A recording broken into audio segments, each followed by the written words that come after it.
ಇಲ್ಲಿ ನೋಡಿ, ಪ್ರತಿದಿನ ಪ್ರತಿ ಕ್ಷಣನೂ ಕೂಡ ಕಮೆಂಟ್ ಓದಿದ್ರೆ ಏನಾಗ್ತಾ ಇದೆ, 9ನೇ ಕಂತಿನ ಹಣ ಇನ್ನೂ ಕೂಡ ಬಂದಿಲ್ಲ ಸರ್, ಅಥವಾ 8ನೇ ಕಂತಿನ ಹಣ ಇನ್ನೂ ಪೆಂಡಿಂಗ್ ಉಳಿದಿದೆ ಸರ್ ಅಂತ ಕೇಳ್ತಾ ಇದ್ದಾರೆ. ಅಥವಾ ಇಲ್ಲಿ ಇನ್ನೊಂದು ಇಂಪಾರ್ಟೆಂಟ್ ಏನಂತ ಅಂದರೆ, ಭಾಳಷ್ಟು ಜನರಿಗೆ ಮಧ್ಯದಲ್ಲಿ ಅಮೌಂಟು ಪೆಂಡಿಂಗ್ ಅಂತ ಉಳಿದುಬಿಟ್ಟಿದ್ರೆ, ಅಂದರೆ ಪೆಂಡಿಂಗ್ ಅಂತ ಅಂದರೆ ಏನು, 1ನೇ ಕಂತು ಬಂದಿದೆ, 2ನೇ ಕಂತು ಬಂದಿಲ್ಲ, ಒಬ್ಬೊಬ್ಬರಿಗೆ 1ನೇ ಕಂತು ಬಂದಿಲ್ಲ, 2ನೇ ಕಂತು ಬಂದಿದೆ, ಒಬ್ಬೊಬ್ಬರಿಗೆ 3ನೇ ಕಂತು ಬಂದಿದೆ, 4ನೇ ಕಂತು ಬಂದಿಲ್ಲ. ಈ ರೀತಿಯಾಗಿ ಮಧ್ಯದಲ್ಲಿ ಟೋಟಲ್ ಆಗಿ 1ರಿಂದ 9 ಕಂತುಗಳಲ್ಲಿ 2ರಿಂದ 3 ಕಂತುಗಳು ಪೆಂಡಿಂಗೇನೆ ಉಳಿದುಬಿಟ್ಟಿದ್ದಾವೆ. ಸೊ ಹೀಗಾಗಿ ಆ ಒಂದು ಅಮೌಂಟ್ ಯಾವಾಗ ಬರುತ್ತೆ, ಮತ್ತು ಇಲ್ಲಿ 8ನೇ ಕಂತು ಬಂದವರು 9ನೇ ಕಂತಿನ ಹಣ ಯಾವಾಗ ಬರುತ್ತೆ, ಮತ್ತು ಇಲ್ಲಿ 7ನೇ ಕಂತು ಬಂದ ಮೇಲೆ 8ನೇ ಕಂತಿನ ಹಣನೇ ಪೆಂಡಿಂಗ್ ಉಳಿದುಬಿಟ್ಟಿರುತ್ತೆ, ಆ ಒಂದು ಅಮೌಂಟು ಯಾವಾಗ ಬರುತ್ತೆ ಅಂತ ಭಾಳಷ್ಟು ಜನ ಕ್ವಶನ್ ಕೇಳ್ತಾ ಇದ್ದಾರೆ. ಸೊ ಹೀಗಾಗಿ ಆ ಒಂದು ಮಾಹಿತಿಯನ್ನು ಈ ವಿಡಿಯೋ ಮುಖಾಂತರ ತಿಳಿಸ್ಕೊಡ್ತಾ ಇದ್ದೀನಿ. ಸೊ ತುಂಬಾ ಇಂಪಾರ್ಟೆಂಟ್ ಮಾಹಿತಿ ಆಗಿದೆ. ಸೊ ಅದಕ್ಕೆ ಮಧ್ಯೆ ವಿಡಿಯೋನ ಸ್ಕಿಪ್ ಮಾಡಬೇಡಿ, ಕಂಪ್ಲೀಟಾಗಿ ಒಂದು ಸಾರಿ ವಿಡಿಯೋ ನೋಡ್ಕೊಂಬೇಡಿ, ಮತ್ತೊಂದು ಸಾರಿ ವಿಡಿಯೋ ನೋಡುವ ಅಗತ್ಯ ಬೀಳುವುದಿಲ್ಲ. ಸೊ ವೀಕ್ಷಕರಿಗೆ ಡೈರೆಕ್ಟಾಗಿ ಪಾಯಿಂಟ್ಗೆ ಬಿಡೋಣ. ಇಲ್ಲಿ ನೋಡಿ ವೀಕ್ಷಕರೇ, ಏನಾಗಿದೆ ಅಂದರೆ ಈಗಾಗಲೇ 9ನೇ ಕಂತಿನವರೆಗೂ ಯಾರ್ಯಾರು ಬಂದಿದೆ ಒಂದಂತೂ ಕ್ಲಿಯರ್ ಆಯಿತು. ಈಗ 8ನೇ ಕಂತಿನ ಅಮೌಂಟ್ ಬಂದಿದೆ, 9ನೇ ಕಂತಿನ ಹಣ ಪೆಂಡಿಂಗ್ ಉಳಿದಿದೆ. ಅವ್ರದ್ದು ಏನಾಗಿದೆ ವೀಕ್ಷಕರಿಗೆ, ಏನಾಗಿದೆ ಈಗಾಗಲೇ 9ನೇ ಕಂತಿನ ಹಣ ಏನಿದೆ ಅಲ್ಲ, ಒಂದು 7-8 ದಿನ ಅಷ್ಟು ಆಗಿಲ್ಲ, 6ರಿಂದ 7 ದಿನ ಆಗಿದೆ. ಸೊ ಹೀಗಾಗಿ ನೀವು ವೇಟ್ ಮಾಡಲೇಬೇಕು.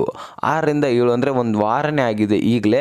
ಸೊ ಅಮೌಂಟ್ ಅವ್ರು ಏನು ಮಾಡ್ತಾ ಇದ್ದಾರೆ, ದಿನದಿಂದ ದಿನಕ್ಕೆ ಜಿಲ್ಲಾ ವೈಸು ಸ್ವಲ್ಪ ಜನರು ಮತ್ತೊಂದು ಸ್ವಲ್ಪ ಜನರು ಈ ರೀತಿಯಾಗಿ ಸ್ವಲ್ಪ ಜನರಿಗೆ ಅಮೌಂಟ್ ಬಿಡ್ತಾ ಬರ್ತಾ ಇದ್ದಾರೆ. ಸೊ ನೀವೇನು ಮಾಡಬೇಕು, ವೇಟ್ ಮಾಡಲೇಬೇಕಾಗತ್ತೆ. ನೆಕ್ಸ್ಟು ವೀಕ್ಷಕರೇ, ಆ ಒಂದು 8ನೇ ಕಂತಿನ ಹಣ ಏನು ಪೆಂಡಿಂಗ್ ಅಂತ ಉಳಿದಿದೆ ಅಲ್ಲ, ಅದೇನಾಗತ್ತೆ ಅಂದರೆ ನಿಮಗೆ 9ನೇ ಕಂತಿನ ಹಣ ಬಂದಿಲ್ಲಪ್ಪ ಅಂದರೆ 8ನೇ ಕಂತಿನ ಹಣನೂ ಕೂಡ ಬಂದಿಲ್ಲಪ್ಪ ಅಂದರೆ ಏನಾಗುತ್ತೆ ಅಂದರೆ 2 ಸೇರಿಸಿ 4,000 ಅಮೌಂಟು ನಿಮ್ಮ ಖಾತೆಗೆ ಜಮಾ ಆಗುತ್ತೆ. ಸೊ ನೀವೇನು ಮಾಡಬೇಕು, ಈ ತಿಂಗಳಂತರೂ ವೇಟ್ ಮಾಡಲೇಬೇಕಾಗತ್ತೆ. ಸೊ ವೇಟ್ ಮಾಡಿದ್ರೆ ನಿಮಗೆ 4,000 ಅಮೌಂಟು ಜಮಾ ಆಗುವ ಸಾಧ್ಯತೆ ಇರುತ್ತೆ, ಅಥವಾ ಒಂದೇ ದಿನದಲ್ಲಿ 2,000 ಬೇರೆ 2,000 ಬೇರೆ ಈ ರೀತಿಯಾಗಿ ಅಮೌಂಟು ನಿಮ್ಮ ಖಾತೆಗೆ ಜಮಾ ಆಗುವ ಸಾಧ್ಯತೆಯೂ ಕೂಡ ಇದೆ. ಸೊ ಈ ಒಂದು ಮಾಹಿತಿ ಲಕ್ಷ್ಮೀ ಹೆಬ್ಬಾಳ್ಕರ್ ಅವರು ತಿಳಿಸಿರುವಂಥದ್ದು. ಸೊ ನೆಕ್ಸ್ಟು ಇಲ್ಲಿ ವೀಕ್ಷಕರೇ ಏನಾಗಿದೆ, ನೀವು ಏನು ಕೇಳ್ತಾ ಇದ್ರೆ ಕಮೆಂಟಲ್ಲಿ, ಬಹಳಷ್ಟು ಜನರಿಗೆ ಏನಾಗಿದೆ ಪೆಂಡಿಂಗ್ ಉಳಿದಿದೆ ಅಂದರೆ ಏನು, 1ನೇ ಕಂತಿನ ಹಿಡ್ಕೊಂಡು 9ನೇ ಕಂತಿನವರೆಗೂ 2ರಿಂದ 3 ಕಂತುಗಳು ಪೆಂಡಿಂಗ್ ಏನು ಉಳಿದ್ಬಿಟ್ಟಿದ್ವಿ, ಆ ಒಂದು ಅಮೌಂಟ್ ಬರಲ್ವಾ, ಈ ರೀತಿಯಾಗಿ ಕ್ವಶನ್ ಕೇಳ್ತಾ ಇದ್ರೆ. ಸೊ ಆ ಒಂದು ಅಮೌಂಟ್ ಏನಿದೆ ಅಲ್ಲ, ಈಗ ಒಂದು ಮಾರ್ಚ್ ಒಂದು ತಿಂಗಳಿನಲ್ಲಿನೇ ನಿಮಗೆ ಅಮೌಂಟ್ ಹಾಕೋರಿದ್ರು, ಅಂದರೆ ಈ ಎಲೆಕ್ಷನ್ ಸಲುವಾಗಿ ಡಿಲೇ ಆಗ್ತಾ ಇದೆ. ಆ ಒಂದು ಮಾರ್ಚ್ ಮಂತ್ನಲ್ಲಿನೇ ಏನಾಗ್ತಾ ಇದೆ, ನಿಮ್ಮ ಒಂದು ಹೆಸರು ಕೂಡ ಲಿಸ್ಟ್ ಕೂಡ ರೆಡಿ ಮಾಡಿದ್ರು, ಯಾರ್ಯಾರ್ದು ಎಷ್ಟೆಷ್ಟು ಪೆಂಡಿಂಗ್ ಉಳಿದಿದೆ ಅಷ್ಟೆಷ್ಟು ಅಮೌಂಟ್ ಹಾಕಬೇಕಂತ.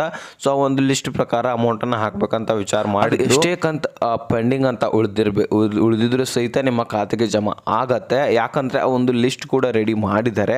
ಆ ಒಂದು ಲಿಸ್ಟ್ ಪ್ರಕಾರ ಅಮೌಂಟ್ ಈಗಾಗಲೇ ಸ್ವಲ್ಪ ಜನರಿಗೆ ಹೋಗಿದ್ದೇನೂ ಕೂಡ. ಯಾರ್ಯಾರ್ದು ಒಂದು ಈಗ 3 ಕಂತುಗಳು ಪೆಂಡಿಂಗ್ ಉಳಿದಿದ್ರೆ 6,000 ಅಮೌಂಟ್ ಹಾಕ್ತಾರೆ, 2 ಕಂತುಗಳು ಉಳಿದಿದ್ರೆ 4,000 ಅಮೌಂಟ್ ಹಾಕ್ತಾರೆ. ಈ ರೀತಿಯಾಗಿ ಡಿವೈಡ್ ಮಾಡಿ ಪೆಂಡಿಂಗ್ ಉಳಿದಿರುವ ಹಣ ಮಾತ್ರ ಯಾರ್ಯಾರ್ದು ಉಳಿದಿದೆ ನೋಡಿ, ಸೊ ಅಂಥವ್ರದ್ದು ಒಂದು ಲಿಸ್ಟ್ ರೆಡಿ ಮಾಡಿ ನಿಮ್ಮ ಖಾತೆಗೆ ಜಮಾ ಮಾಡ್ತಾ ಇದ್ದಾರೆ. ಸೊ ನೀವೇನು ಮಾಡಬೇಕು, ಈ ಮಂತ್ ಅಂತೂ ವೇಟ್ ಮಾಡಲೇಬೇಕಾಗತ್ತೆ. ಇದೀಗನೇ 9ನೇ ಕಂತು ಕೂಡ ಸ್ಟಾರ್ಟ್ ಆಗಿದೆ. ಅವರು ಒಂದು ಸ್ವಲ್ಪ ಎಲೆಕ್ಷನ್ ಆ ಕಡೆಗೆ ಹೋಗ್ತಲೇ ಏನೋ ಕೊಟ್ಟಿರ್ತಾರೆ, ಹೀಗಾಗಿ ನೀವು ವೇಟ್ ಮಾಡಲೇಬೇಕಾಗತ್ತೆ ಅಮೌಂಟ್ ನಿಮ್ಮ ಖಾತೆಗೆ ಜಮಾ ಆಗಬೇಕಂದ್ರೆ.